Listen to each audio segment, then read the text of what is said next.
It's 4 a.m. in Maine, and just like his father and grandfather before him on this land, Fred Stone is up to milk the cows. Well, it was always known as cows first, people second, you know, and that's the way it's always been. For Fred, it's always been about the cows. I wish snow wasn't cold, and I wish rain wasn't wet, and I wish I still didn't love my cows. And the more people I meet, the more I love my cows. In the warm barn, What's the matter, Piccalilli? they wait to be milked. Yes, I see you, BB-8. With names like Moonbeam, Blue, and Storm Chaser, he knows them by heart. There's no phoniness about them. You know exactly where you stand. And they're all different. I mean, their personalities are all completely different. Yes, I see you. Every day he takes care of them. Come on, honey, you're almost there. And in exchange, this. What he calls liquid gold.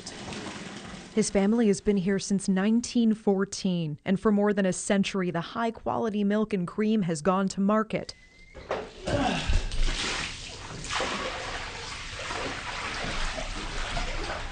Now every drop goes down the drain. I told a lot of people that you either laugh or cry, and I ran out of tears a long time ago. Fred Stone's milk is contaminated, heavily tainted with chemicals linked with cancer. I can't, there's nothing left. At some point in time, hopefully not tomorrow, I'm going to have to tell my father and my grandfather what happened to the dairy farm that they entrusted me with. And that's the part that keeps me up at night. He now finds himself on a growing list of American farmers. There's so much sadness and anger. This has broken our hearts and crushed our spirit. And I don't know if we'll ever get that back.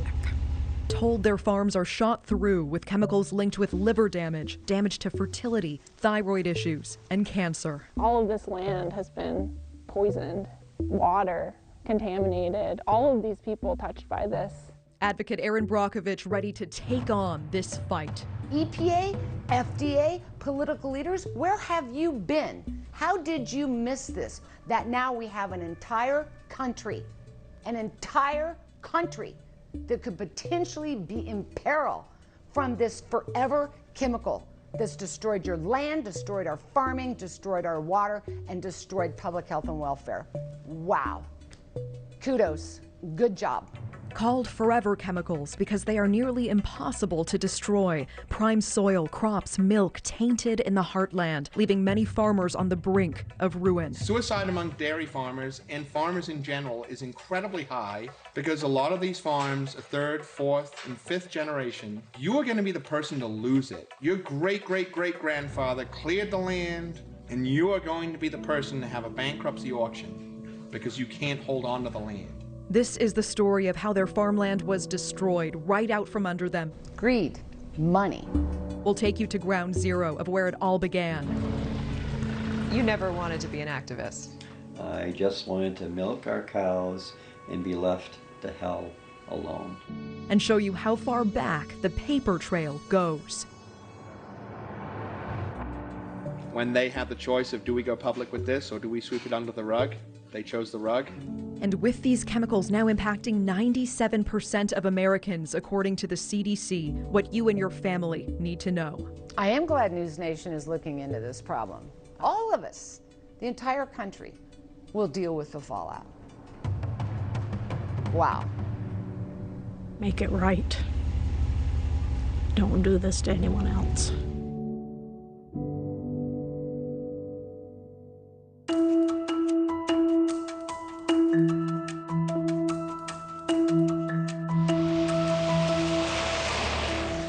We're on our way to Fred Stone's farm right now, and we are passing some of the most beautiful farmland. It looks pristine, it looks untouched, and you would never guess that in some of these areas, potentially cancer-causing chemicals are already sowed into the soil.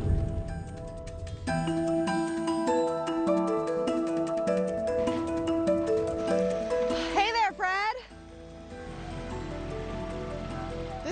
This is some weather for working on the tractor, Fred.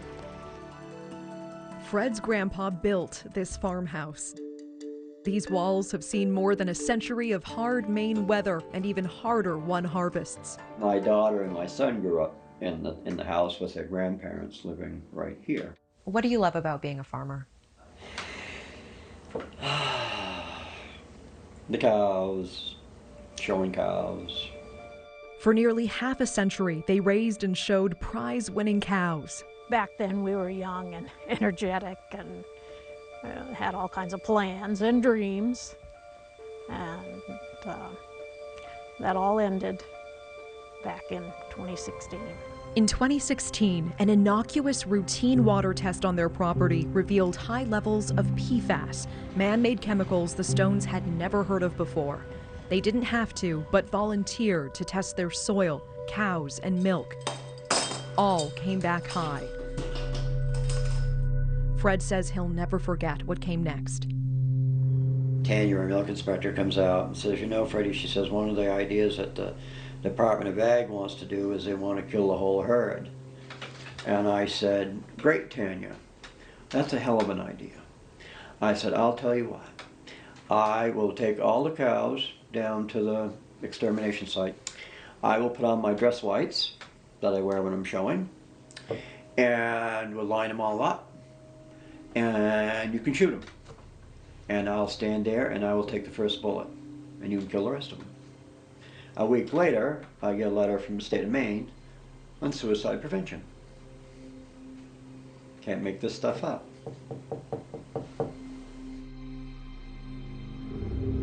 Fred had to euthanize 80% of his cows. We were heartbroken. And, sorry.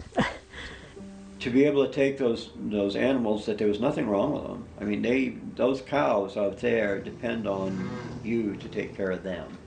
And take them down and shoot them. Just take them down and shoot them.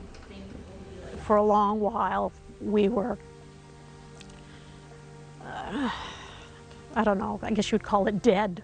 Fred says state officials told him his farm was an isolated case. We were then still being considered a unicorn, that this didn't happen anywhere else. Did Fred and Laura Stone just get phenomenally unlucky? The answer lies 117 miles north in Unity, Maine,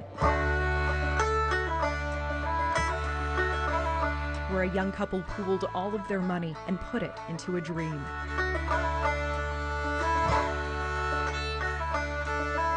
They closed on a farm where they could settle down, grow organic produce, have a family, build a whole life. Oh, dear chickadee, sing a sweet and mournful tune in the month of May, when the lilacs are in bloom. And when it came to naming it, the choice was easy for Adam Nordell and Johanna Davis. There's still the sadness in your song. Songbird Organic Farm. We imagined that we would be here forever. We imagined that we would build a business that would support our family through our career and into our retirement. So we thought we were settling down for the long haul. Preventing development, preserving farmland was also a man's dying wish. They found the farm through a service that connects retiring farmers with the next generation. The original owner had pancreatic cancer. Cancer diagnosis, a terminal cancer diagnosis. So he needed to move quickly to find the next farmers to take over management of this land. That farmer passed, but his dream flourished. The land and business grew, and they raised their little boy. Then, as news of the contamination on Fred's dairy farm spread, a customer asked Adam and Johanna if they'd heard of PFAS. They voluntarily tested their land. The results were high. Our drinking water tested about 400 times the state's drinking water threshold. 400 times the state threshold of 20 parts per trillion. Their soil also tested high. We were in free fall. Do we have a business? Do we have a home here? Adam says his and his wife's blood levels are higher than employees who worked in PFAS factories. My blood levels after living for 7 years on a farm that was spread with sludge 4 times are higher than those workers in Decatur, Alabama. How old is your son now, and how aware is he of all of this? He said, "Is there PFAS? Is it in my body? And is that bad?" And I don't even know what I said. I couldn't answer. That's not something that I want to have to talk to my kid about when he's 5 years old. He has really high levels of this stuff in his body, and he's tiny. High levels that could lead to lifelong medical issues. Adam and Johanna shut down operations, recalled their products, alerted customers, and eventually did the unthinkable. They shut down their farm. Why did you feel the need to take it down? This is no longer Songbird Farm.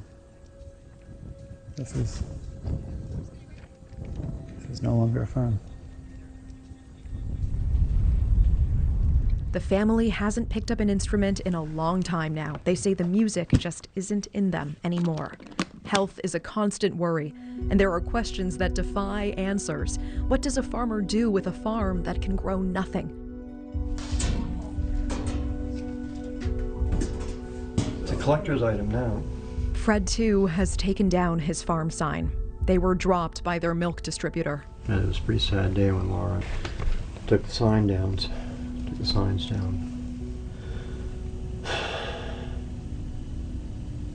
And that's that. It's the end of it.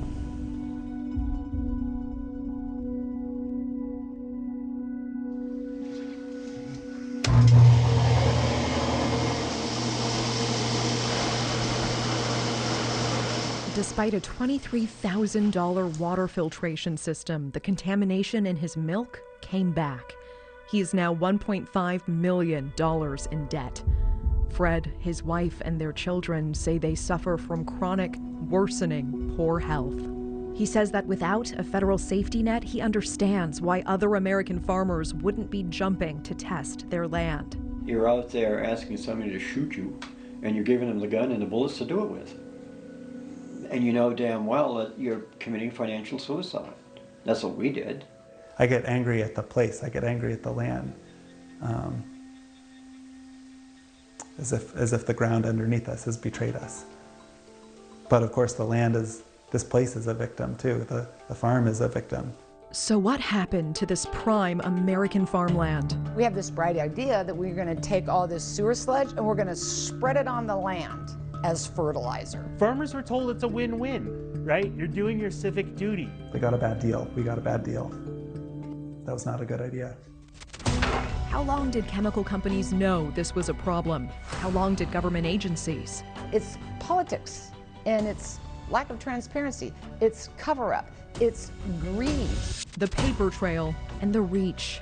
It's already here. It's just been lurking and creeping, and we didn't know it. The storm is here, and it's not just in Maine. It's in every single state. And with 97% of Americans affected, according to the CDC, are PFAS already in your blood? Are they in mine? I'm a little nervous, but doctor, what do my test results show?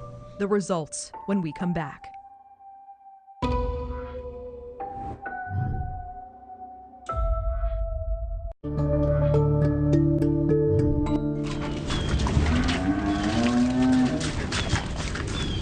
Realize that heifer doesn't have a collar on her. So what happened to Fred and Laura and Adam and Johanna? How did PFAS end up on prime American farmland? We have this bright idea that we're going to take all this sewer sludge and we're going to spread it on the land as fertilizer. Sludge, a byproduct of sewage treatment plants, but it can be used as a natural fertilizer.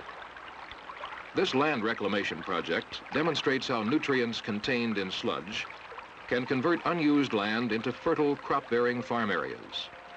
The answer lies in a type of fertilizer made from treated sewage called sludge, and a program that spread it directly on their land. Particularly in the 70s, we started taking that sludge and applying it to farmland as a fertilizer. Welcome to the sludge pathway with epidemiologist Patrick McCroy. You know, the process starts with the manufacturing of PFAS. right? So DuPont, 3M, others actually manufacture these chemicals. Patrick says these manufacturing plants discharge to a sewer system, which goes to a wastewater treatment facility. Then there's PFAS in your home, from our clothing that's stain resistant to our sofas and carpets and our cleaning products. When we clean an item in the washing machine or dump a bucket down the drain, But they have to do something with all of those solids that settle out, and that's what we call sludge. So you have this contaminated sludge that then goes to a local farm where it's spread out as fertilizer. Most of the PFAS that ends up in most people is from what we eat, right? So if you look at the PFAS that's on the farmland, goes into crops, or goes into crops that are eaten by animals that we then eat, that PFAS is eaten by us. at what point in this entire flow chart and process does the EPA test for PFAS? They don't. They don't. They never test for PFAS, right? EPA requires the sewer districts to test for a handful of heavy metals, but they never test for PFAS. So this sludge is going onto farmland without being tested for PFAS by the EPA? Correct. By the EPA or by any state or local authority. It's just not tested, no one knows. Forgive me, that sounds crazy. It is. So you have almost like a cycle that you take the hazardous waste, apply the sludge on the land, you now contaminate the land, that contaminates the water, that's contaminated the food chain. We're into a real serious problem here with this forever chemical. Well, these are some of the original permits from Kmart Sewer District for spreading on our fields. Yeah, this one's from, this one says October of '86. And there's a signature of the commissioner. This 1986 letter from Maine's Department of Environmental Protection told Fred the material was safe to spread on his farm. They said it was a safe material to use on our fields. And again, we were doing our civic duty by using it and keeping this material off from landfills and what have you. So yeah, it was great. It was a win-win situation for everybody involved. Ultimately, how many times did you end up sludging? Oh, every year from '83 until '04. Oh yeah, I mean, this is a nightmare beyond nightmares.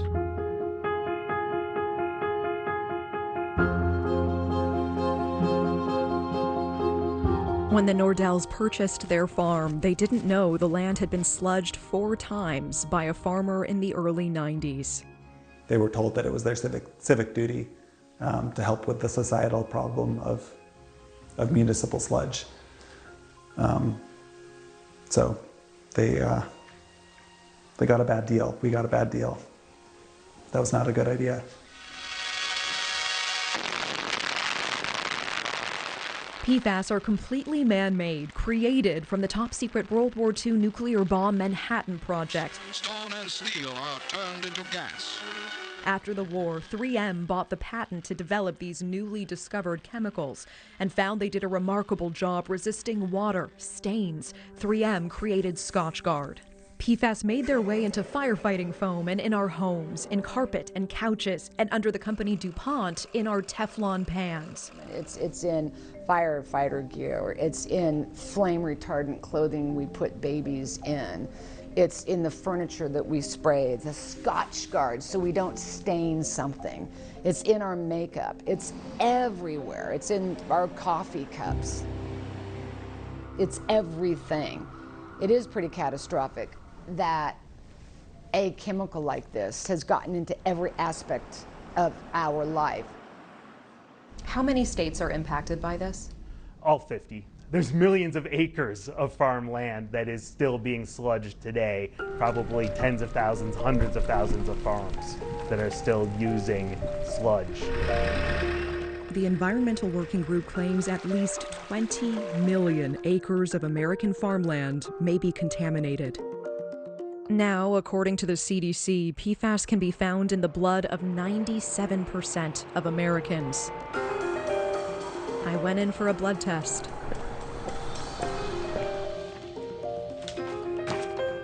I'm a little nervous, but doctor, what do my test results show? Unfortunately, for someone like you who has made such an effort to get PFAS out of your environment, you did test positive. Fortunately, it was only 3 out of the 6. My test results are positive for 3 out of 6 tested types of PFAS circulating in my blood. The results place me above the threshold for concern for adverse effects. You're in a category where you need to be monitored to see if there's any long-term impact of this on you. In particular, your cholesterol level, risk for breast cancer, and hypertension in pregnancy. We're not going to be able to stop the break in the dam and the flood that is about to come. We've taken our own hazardous waste and destroyed our land, destroyed our water, and now we're destroying our food chain. How did we get here? They've ripped the heart and soul out of us. I think not only is that possible, I think it's probable that thousands of farms are going to be impacted. Where was the EPA when this was happening? And why won't it do more now? We went to Washington to ask when we come back.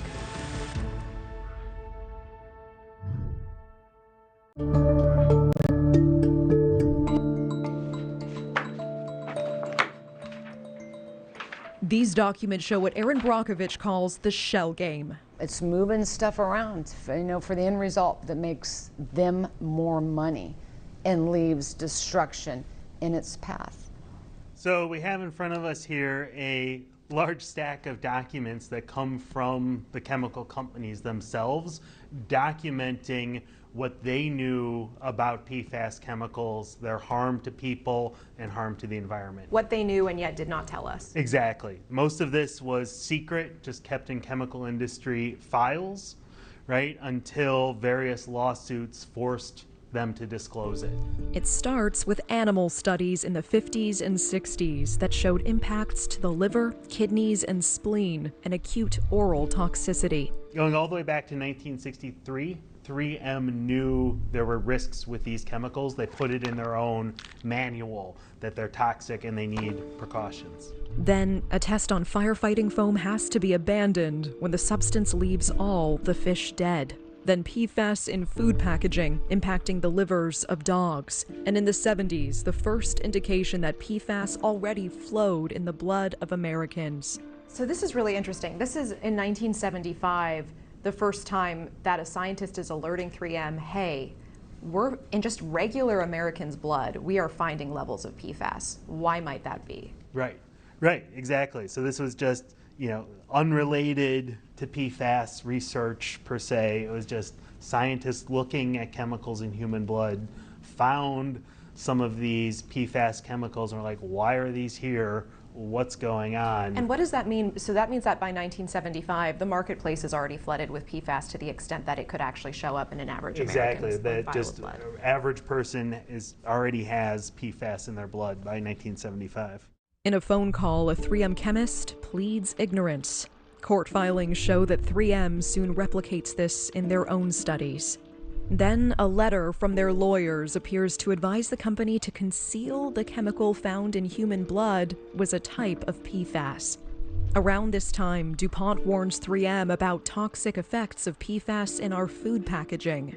And by the late 70s into the 80s, documents suggesting 3M and DuPont are becoming aware that their own employees are getting sick. This one is really, I think a smoking gun document. So in 1981, 3M was concerned enough about the potential for birth defects as a result of these chemicals that they actually reassigned all the female workers in the plant to jobs that didn't involve exposure.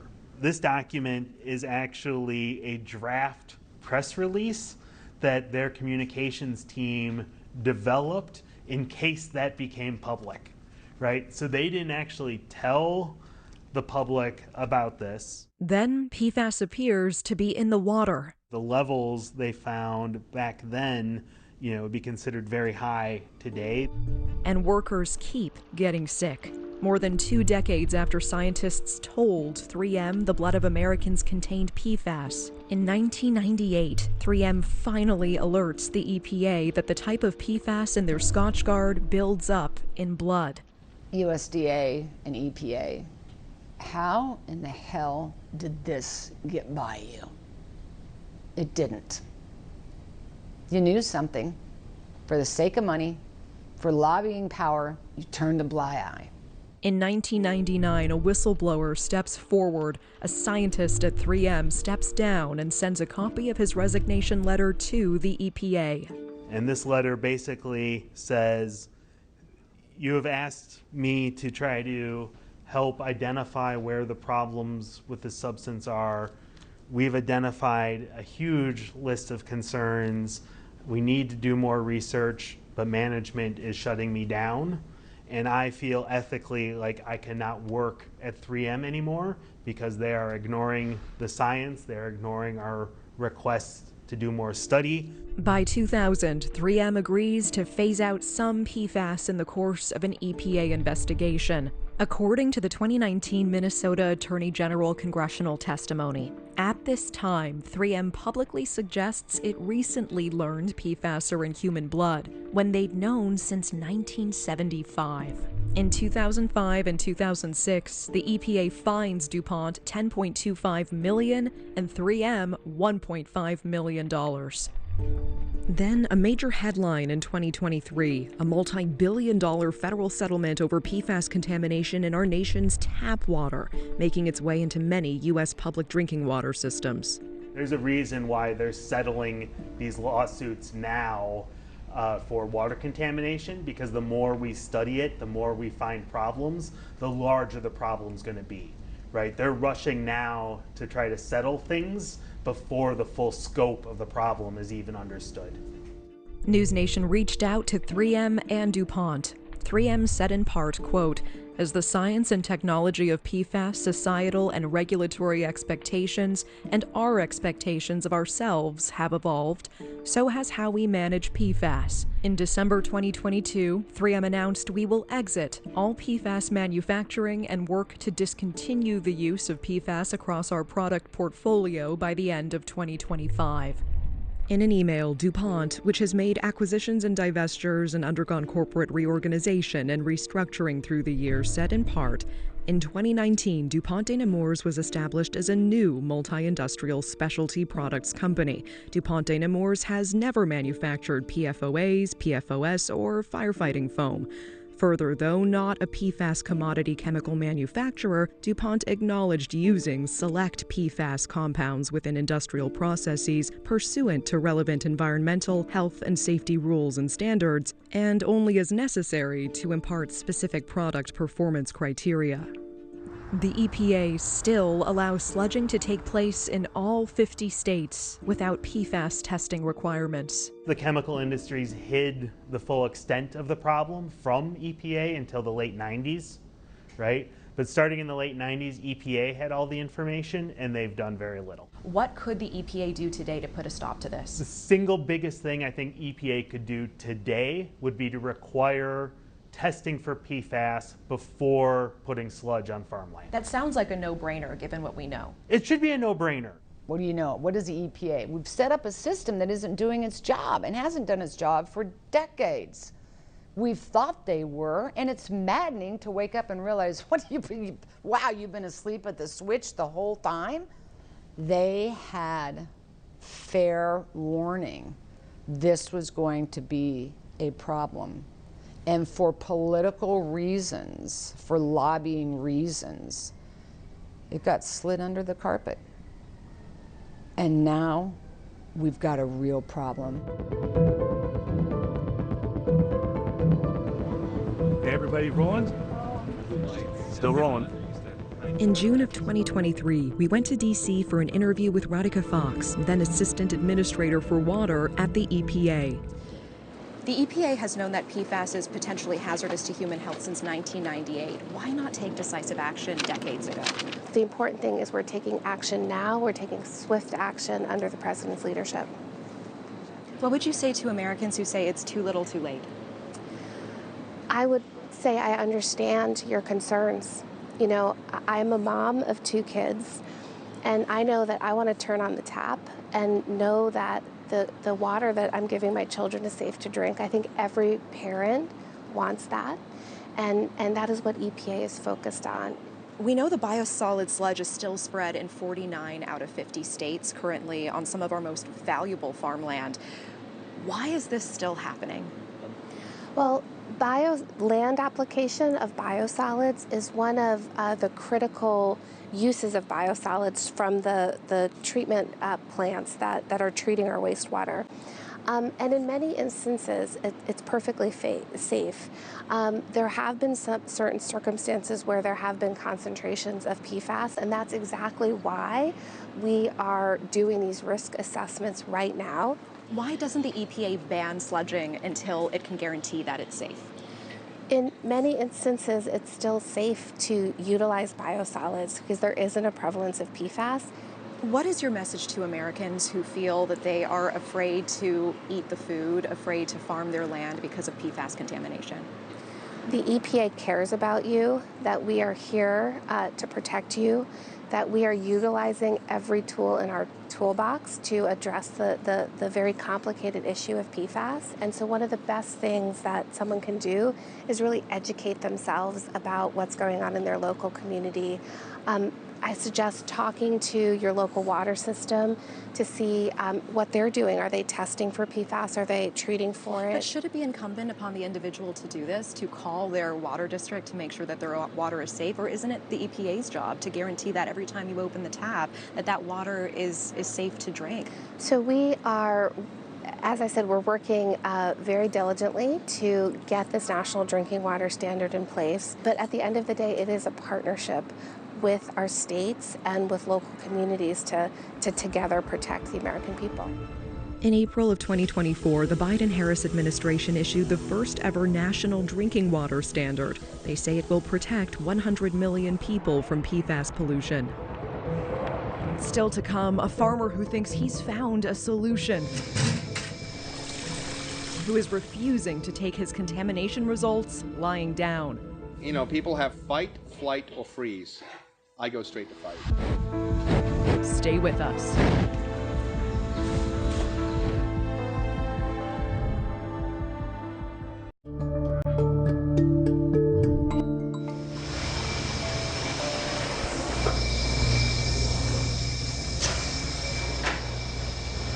Here you can see PFAS tested.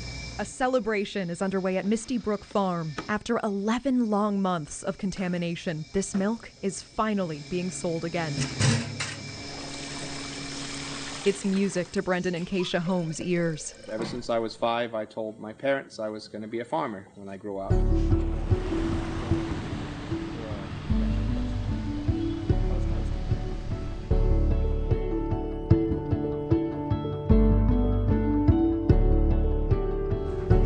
You're my friend, aren't you? Huh? Yes, you are my friend. Daddy, your weakness is cows. Yes. For Brendan and Keisha, honesty and trust is what made them choose this land from the moment they asked the previous owner how to get in to see the place. I said, hey, is there a key to the house? He's like, key to the house? It's like, I haven't locked that since I built it. I'm like, all right, that's the place I want to live. So everything was on the line in terms of the success of this place. When we moved up here, it was do or die. We were either going to go bankrupt or make it work. In year one, their farm grossed about $15,000. By 2021, it grossed $2 million and employed 13. That must have been a good feeling. It's a good feeling. It's a milestone. My goal in life is to leave the piece of land that I am farming in better shape than I got it. And if I wanted to make money, I wouldn't have gotten into dairy farming. Maybe I'd have gone and worked for DuPont. But money, I don't care about money. I care about quality and integrity. Which is why when a customer asked them if they'd ever tested their milk for forever chemicals, they immediately put up thousands of dollars of their own money for testing. And when it came back high, there wasn't hesitation. They left the decision up to you whether or not to go public with it. Did it cross your mind even for a moment to keep this private and to just not tell anybody? No. You know, people have fight, flight, or freeze. I go straight to fight. And to me, I'm like, okay, I'm not the only one that this has happened to. And my fight is like, I am going to make this public. I'm going to talk to anybody who wants to listen.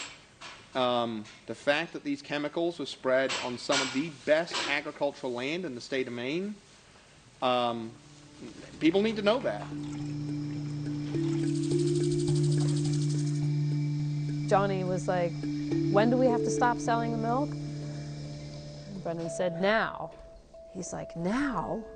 What are we gonna do, Daddy? And Brendan said, well, I don't know, but we'll figure it out.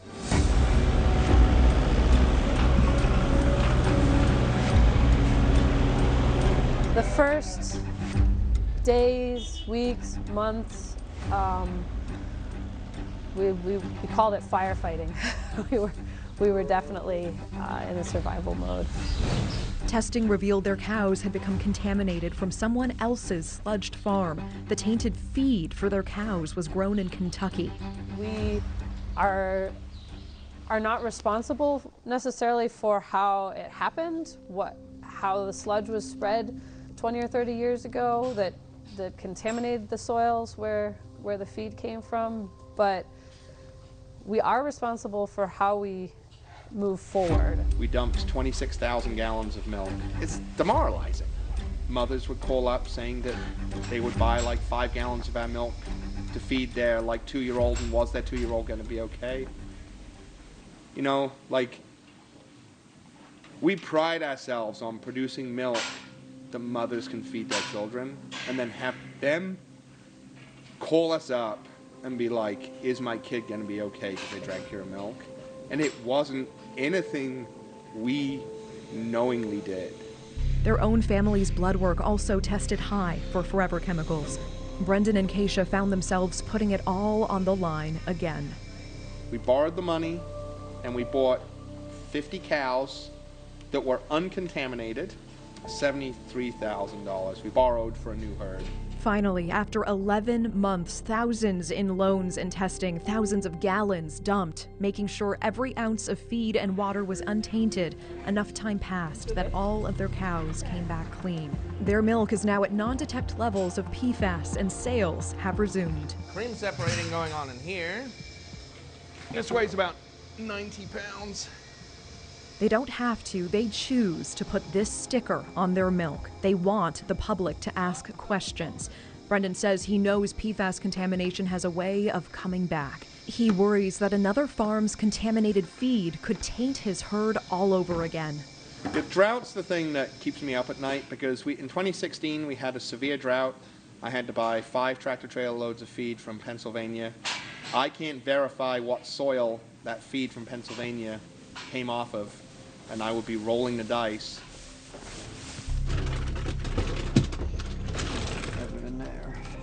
Fred Stone tried, taking many of these steps. Sometimes the farmer doesn't fail the farm fails the farmer.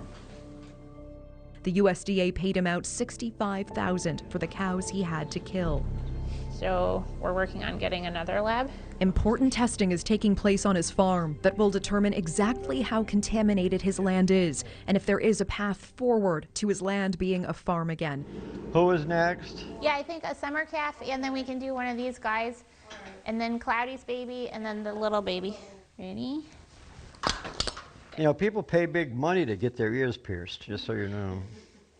You ready for blood drawing? Try. Yeah, we'll try that too. Okay.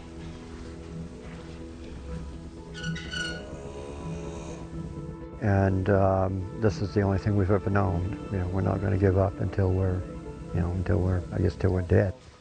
His results ahead.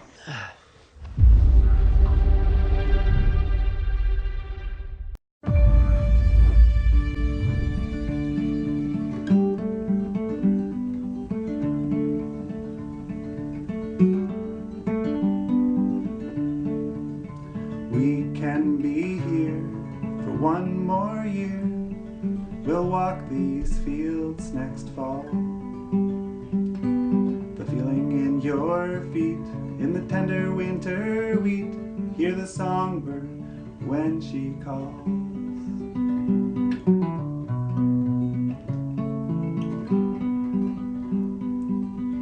Hope falls with each pass of the blade, but it'll rise again as bread from the sourdough you made. The lands and furrows of the miller's stone. Who's to say we cannot live on this alone? We can be here for one more year. We'll walk these fields next fall. The feeling in your feet in the tender winter wheat. Hear the songbird when she calls.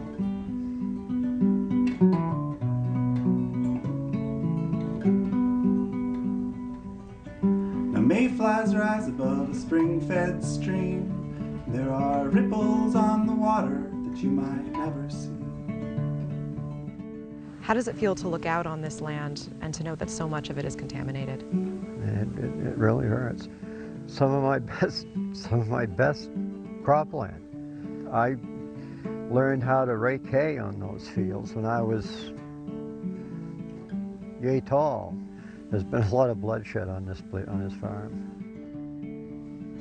I cast my line on a baited hook, as if to capture all the chances that we took.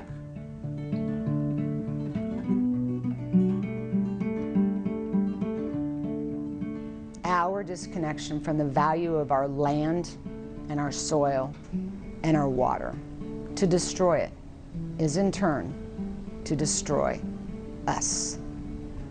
We are better than that. And I do believe it will be the farmers, it will be the people, it will be those who have been damaged, which will be a lot of us, are going to stand up and we're going to speak up. 'Cause we can be here for one more year. We'll walk these fields next fall. The feeling in your feet in the tender winter wheat. Hear the songbird when she calls. Hear the songbird when she calls.